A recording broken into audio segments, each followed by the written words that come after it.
ओम श्री गुरुवे नमः। ओम ललिता त्रिपुर सुंदरिये नमः। कबीर के विषय में हम सभी जानते हैं। कबीर एक ग्रस्त सन्यासी थे और बहुत बाद में जाकर लोगों को पता चला कि वो एक साधु संत हैं। तो एक बार एक युवक उनके पास अपना प्रश्न लेकर पहुंचा कि मुझे अपनी जो है शादी करनी चाहिए या नहीं करनी चाहिए। तो कबीर ने कहा कि इसका उत्तर मैं अभी नहीं दे सकता, सांझ हो रही है और मुझे ध्यान वगैरह करना है। मैं इसका उत्तर आपको कल दूंगा, तुम कल दोपहर 1 बजे आना। तो कबीर जो है उसी युवक का इंतजार कर रहे थे। 1 बजे लगभग वो युवक पहुंच गया। तो जैसे ही युवक पहुंचा तो कबीर जो है अपने झोपड़े में से खड़े हुए और जो है वो एक सुई ढूंढने लगे। टीका टीक दोपहरी हो रही थी, सूरज जो है वो सिर पर था, पर वो जो है क्या ढूंढ रहे थे? सुई ढूंढ रहे थे। वो युवक आया, उसने कहा कि क्या ढूंढ रहे हैं? तो कबीर ने कहा मैं सुई ढूंढ रहा हूँ, मेरी सुई गिर गई है। तो वो युवक भी सुई ढूंढने लगा।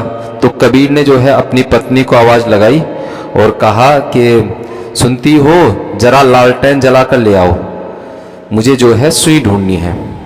तो वो जो युवक है वो कहने लगा यार कबीर बड़े पागल हैं कि इतनी टीका टीक दोपहरी है, सूरज सिर पे है, इसमें वो लालटेन तो इस सूर्य के सामने कुछ भी नहीं है।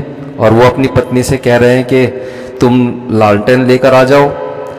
तो कुछ समय बाद वो देखता है कि उनकी पत्नी अंदर से लालटेन जलाकर लाई है और दोनों के दोनों वो सुई ढूंढते हैं।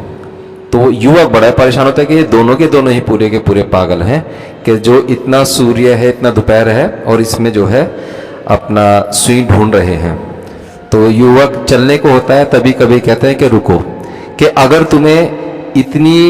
तुम एक दूसरे को इतना श्रद्धा रखते हो एक दूसरे में, या एक दूसरे के मन की बात पर इतना विश्वास करते हो कि जो एक कह दे वही बात तुम मानते हो, तो तुम शादी कर सकते हो, अन्यथा शादी करना व्यर्थ है, बेकार है।